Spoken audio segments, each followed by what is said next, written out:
27, la ministra de Ambiente, Susana Mohamed. Ministra, muy buenos días, gracias por atendernos en Blue Radio. Muchísimas gracias a ustedes por la invitación.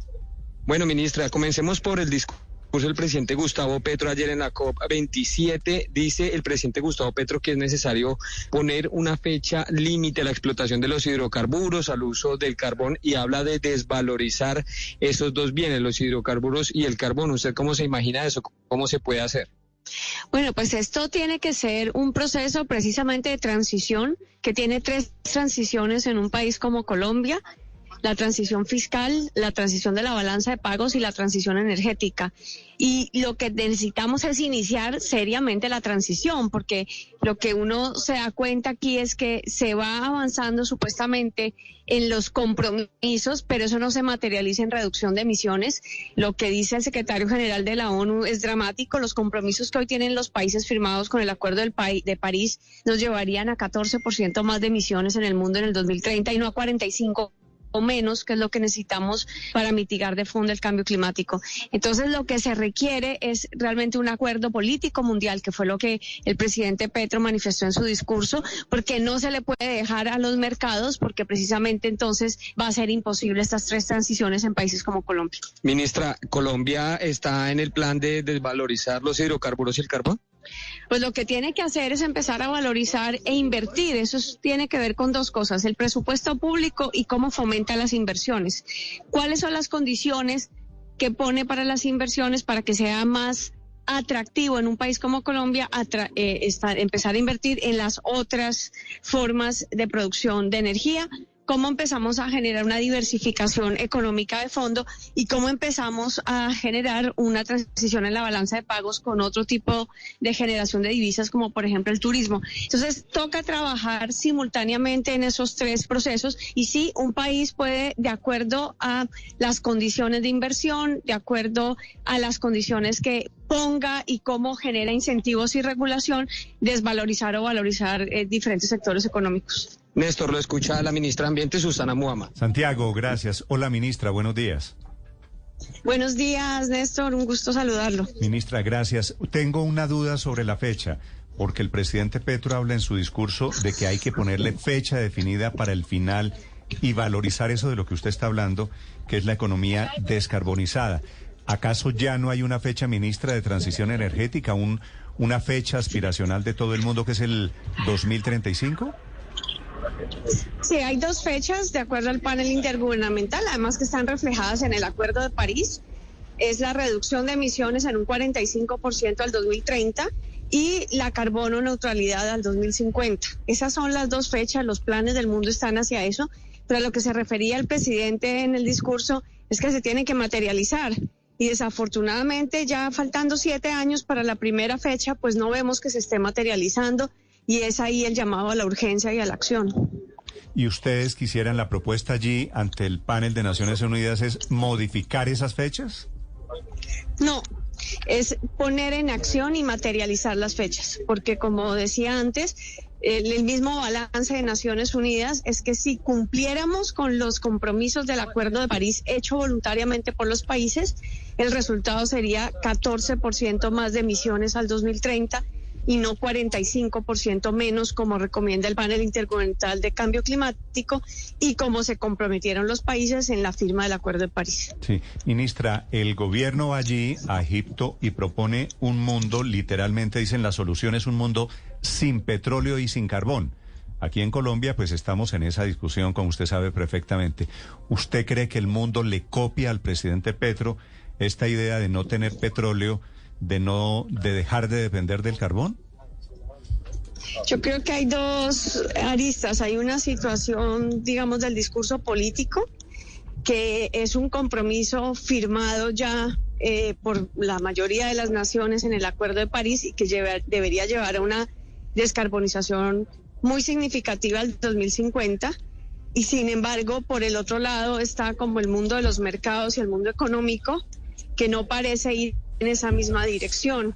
Entonces, el discurso del presidente Petro trata de traer esos 2 mundos y empezar a hablar de que si seriamente estamos pensando en esa necesidad, como ya se firmó el Acuerdo de París, y en materializar eso, pues no podemos seguir con esos dos mundos separados, sino que toca empezar a tomar medidas globales y trabajar conjuntamente los países para lograr que eso se pueda hacer y se pueda hacer de una forma justa y equilibrada, porque eso obviamente tiene que hacerse para lograr el bienestar de la población y no terminar en lo que está pasando hoy, que puede ser pues muchos países y personas que están por un lado damnificadas por los desastres climáticos como lo que está pasando hoy en Colombia, pero por el otro lado economías que no logran hacer la transición.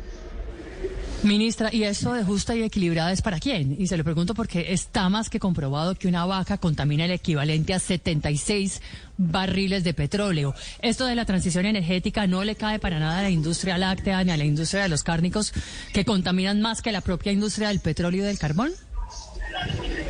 Claro, cuando hablamos de las emisiones se habla de todos los sectores. Los gases de efecto invernadero se generan en diferentes sectores y por eso la transformación para un mundo descarbonizado es profunda. Pasa por la forma en cómo generamos los sistemas alimentarios, pasa por el transporte, pasa por el uso y producción de energía, pasa por la forma como construimos y los materiales. O sea, las fuentes de gases de efecto invernadero son múltiples, pero tienen realmente en general una fuente profunda que es el uso de petróleo y carbón. Entonces, y de combustibles fósiles. Entonces, ahí es por eso la transformación no es una transformación sencilla, es una transformación en el fondo de la forma como vivimos. Sí, ministra, ¿a ustedes, delegación colombiana, no les dice algo el hecho de que no estén allí ni China, ni Rusia, ni Estados Unidos, ni India, que son los países que más contaminan en el mundo? Pues China, Rusia, India, sí están aquí en la COP, en las negociaciones. No, pero no están los presidentes. Ah, sí, bueno, tiene toda la razón en ese respecto. Y es una gran dificultad precisamente porque sí hay un llamado de los países de América Latina y de lo que se llama el grupo G77 más China, que son el grupo de países en desarrollo. Aquí hay un tema crítico y es un llamado a la descarbonización de los países con mayor responsabilidad. Está clara en las discusiones de esta COP que hay responsabilidad de todos, pero es responsabilidad diferenciada y que todos tenemos que asumir responsabilidad, pero obviamente las magnitudes de la responsabilidad que nos corresponde por esta situación. Claro, pero digo, al final de cuentas, ministra, va Colombia y vamos a hacer, o estamos discutiendo un sacrificio enorme y nosotros ponemos menos del 0,5, 0,6% de la huella de carbón en el mundo. ¿Y qué gana el mundo con que Colombia deje de producir petróleo, ministra, si los grandes siguen en las mismas prácticas? Pues eso significa que todos juntos vamos para el desastre climático. Y entonces lo que precisamente requerimos es una transición completa. Y en eso usted tiene razón, porque somos absolutamente interdependientes.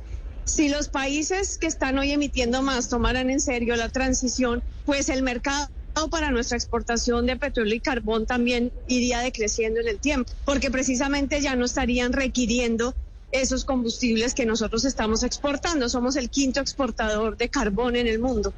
Pero al no hacer eso, precisamente nos meten en esta paradoja económica y juntos ellos, nosotros y toda la humanidad pues va hacia el desastre climático. ¿Es eso una política racional? Nosotros creemos que no y por eso el presidente Petro llamó a un acuerdo político de fondo y serio y es lo que se está discutiendo acá en la COP, pero tiene usted toda la razón que mientras estas transiciones tampoco se hagan allá, pues dificulta más a los países de los que hemos empezado a depender para exportar de estos productos, pues también hacer una transición económica. Ministra, en esa evaluación de energías limpias, de cambio climático, que seguramente todos estamos de acuerdo, se mete el tema de la actualidad y de la vida real de hoy, de la incertidumbre de qué pasa si dejamos de producir petróleo, si no aprovechamos las energías hoy que tenemos.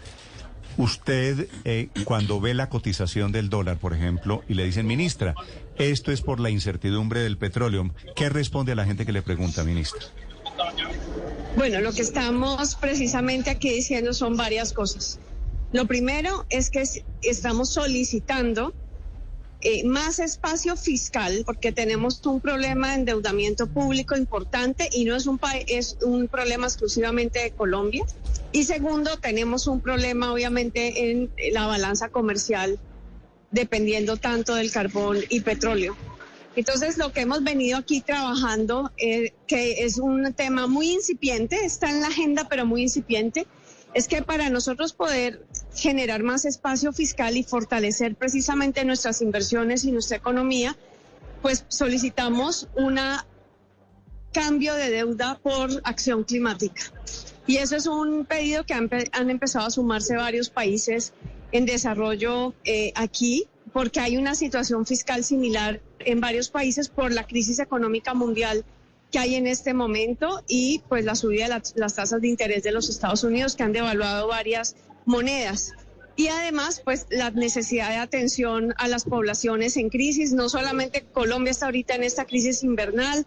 Estuvimos hace un rato escuchando al presidente de Pakistán sobre la catástrofe climática de casi 2/3 partes de un país inundado. Y la pregunta que se está haciendo la COP es ¿quién paga por eso?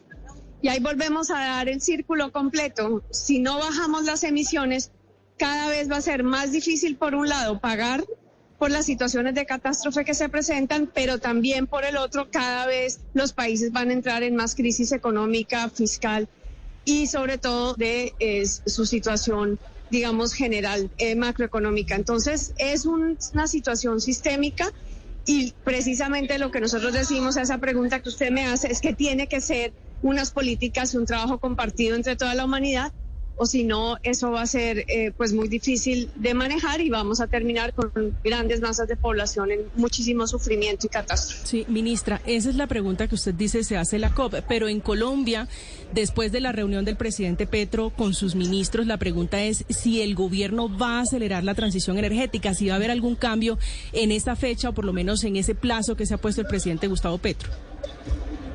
Nosotros tenemos que hacer una transición energética responsable, pero hay que hacerla.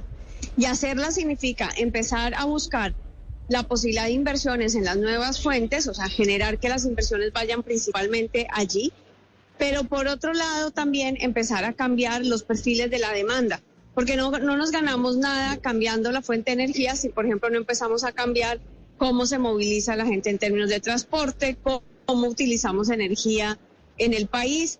Hay que cambiar los perfiles de demanda. Eso es parte de lo que ya está en el plan de cambio climático del país. Además, plan que es ley de la República, no hecha por nuestro gobierno, sino por el gobierno anterior, y que estamos comprometidos a avanzar en su cumplimiento. Y allí creemos que lo que hay es una gran oportunidad económica de nuevas inversiones. Aquí el presidente ha hablado con varios países que pueden estar interesados en hacer estas inversiones en Colombia para las 3 transiciones: la transición fiscal, la transición de la balanza de pagos, o sea, de reemplazo de las exportaciones, y la transición energética. Entonces nosotros lo vemos es como una oportunidad, hay que hacerla ya para que sea planificada y no que termine siendo pues una transición acelerada, por ejemplo, con lo que nos está pasando con la salida de Prodeco en el centro del Cesar, sino que pueda ser planificada, que incluya la transición laboral y que podamos ir generando otras capacidades y la diversificación económica que necesitamos. Sí. Ministra, usted habla de la transformación de las costumbres de las personas para poder hacer efectiva la transición energética. Y eso hoy pareciera que es más costoso que lo que existe, que son, entre otras cosas, los combustibles fósiles. Hablo, por ejemplo, de los vehículos eléctricos. Hablo, por ejemplo, de en otros escenarios energías que no son tan efectivas, como por ejemplo los paneles solares para las casas. ¿Cómo está pensando el gobierno hacer esa transformación? Bueno, eso también, ahí es donde hablamos de la implicación de los cambios de los modos de vida. Vamos a poner el ejemplo que usted dice del transporte. Lo que tenemos hoy es una falla sistémica de los sistemas de transporte públicos en Colombia, y lo que tenemos es la aparición de la población moviéndose en motocicleta. Eso es un desastre ambiental.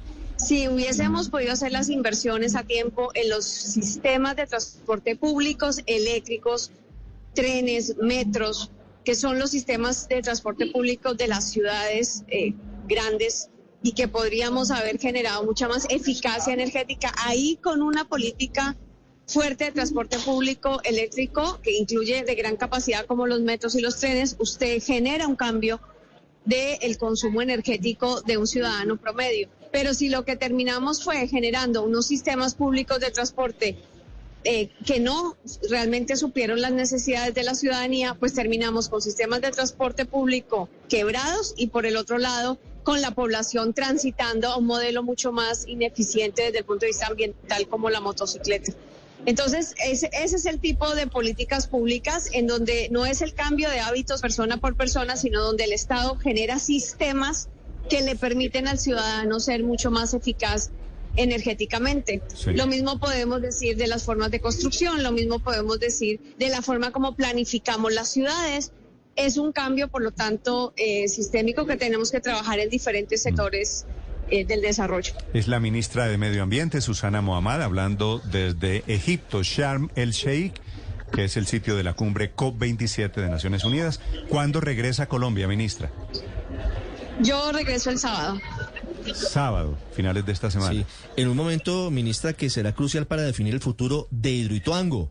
Hoy, desde su cartera, desde el Ministerio de Ambiente, ¿cómo se analiza la situación en la que estamos? Está a puertas de iniciar operación en 2 turbinas, pero con las dudas sobre si se debe o no hacer una evacuación de algunos municipios aguas abajo antes de empezar a operar. Pues la verdad, EPM mostró en el puesto de mando unificado un perfil de riesgo. Ese perfil de riesgo, la Unidad Nacional de Gestión de Riesgo, pues lo tomó muy en serio y se juntan 3 cosas que son importantes precisamente en este momento.